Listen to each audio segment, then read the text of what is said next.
Tadi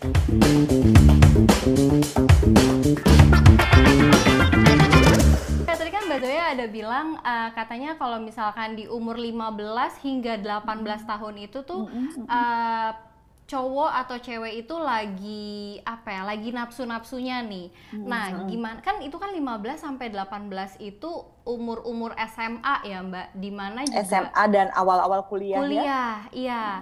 Nah, itu gimana tuh caranya kita nih misalnya kita belum punya pacar atau kita udah punya pacar tapi kita tadi kan Mbak bilang harus ada edukasi seks ya, lebih Iya, ke itu. betul. Nah, itu yang Mbak suka kasih konseling ke teman-teman yang di umuran segitu tuh kita harus ngapain, Mbak, gitu.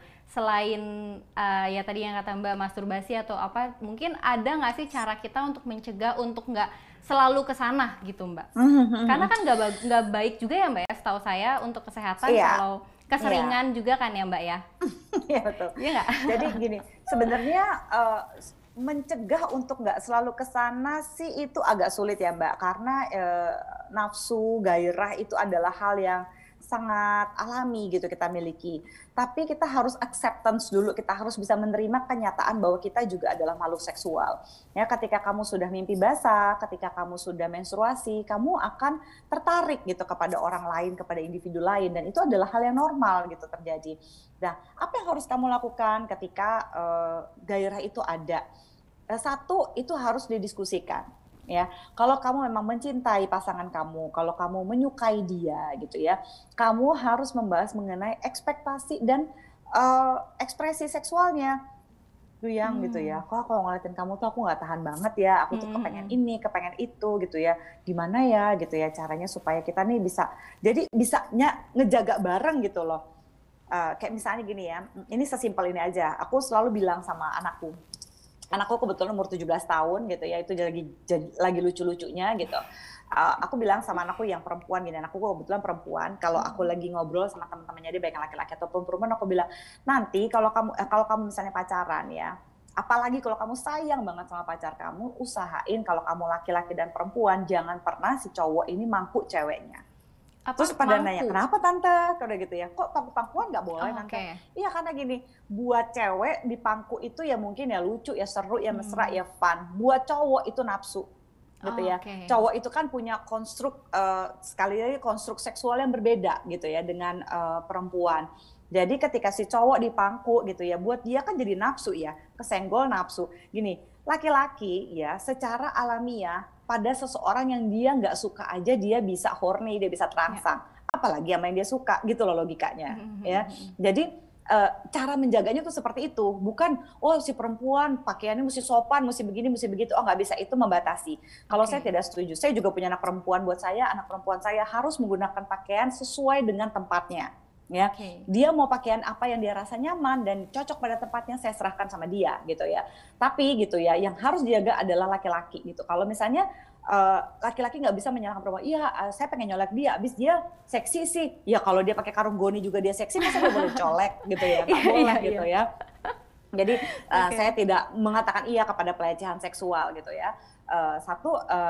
Jangan pangku-pangkuan, itu buat saya itu berbahaya, bisa relatif justru merangsang dibandingkan cuma pakai tank top atau pakai jilbab atau pakai apa gitu ya. Karena bisa jadi makin ketutup orang juga makin terangsang gitu ya, makin terbuka orang makin biasa gitu ya. Jadi tidak ada hubungannya lah sebenarnya pelecehan seksual dengan dengan baju, itu hanyalah excuse aja, itu hanya alasan aja orang-orang yang nggak prefrontal cortexnya nggak kerja menurut saya gitu ya.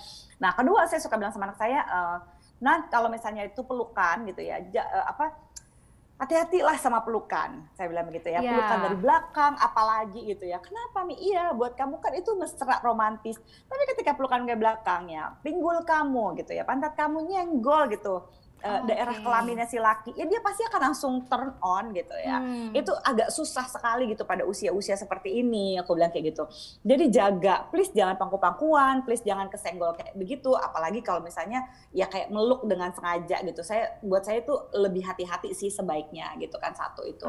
Terus privacy gitu ya, privacy seberapa sih dia bisa dipercaya, untuk dia bisa dipercaya. Kalau misalnya dia bertanya sama saya, Mami, seberapa jauh sih yang namanya kejauhan sebuah hubungan, Iya. misalnya gitu dia bertanya gitu nih, ada salah satu temennya sih yang juga nanya kayak gitu sama Mhm. saya. Buat saya gini, kamu harus bisa ngeliat atau merasakan rangsangan di tubuh kamu, ya. Kalau aku bilang misalnya, oh kalau ciuman bibir itu kejauhan. Ada orang yang Oke. pas ciuman bibir nggak nyetrum tuh biasa Iya, aja. biasa aja. Oke. Tapi ada begitu cuma dipegang rambutnya dia langsung Wah, semriwing.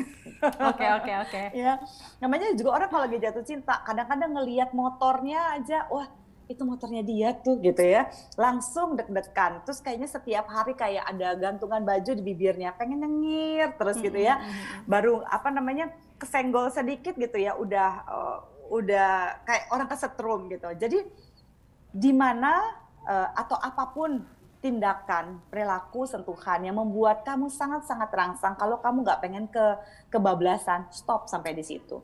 Kalau pegangan tangan aja udah nyetrum, ya udah jangan pegangan tangan lah nak, saya Mmm. bilang gitu ya. Kalau misalnya jangankan dicium, tapi dicium di kening aja kayaknya rasa, aduh gue disayang banget sih dicium di kening, kan ada yang begitu kelepek-kelepek. Betul Dan kamu merasa betul. merinding, itu adalah perasaan terangsang, saya bilang gitu. Ya stop sampai di situ gitu. Jadi saya nggak bisa bilang nggak boleh ini, nggak boleh itu. Karena kalau saya terlalu banyak ngelarang, anak saya jadi nggak cerdas Mmm. secara emosi. Dia jadi nggak tahu bagaimana dia membuat boundaries, batasan yang sehat dan yang nggak sehat.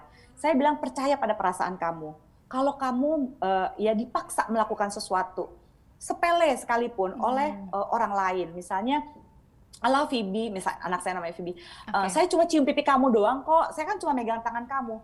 Kalau dimanapun bagian tubuh kamu, kamu ngerasa nggak nyaman disentuh oleh orang lain, mau dia teman kamu laki ataupun perempuan gitu ya, itu kan termasuk harassment gitu.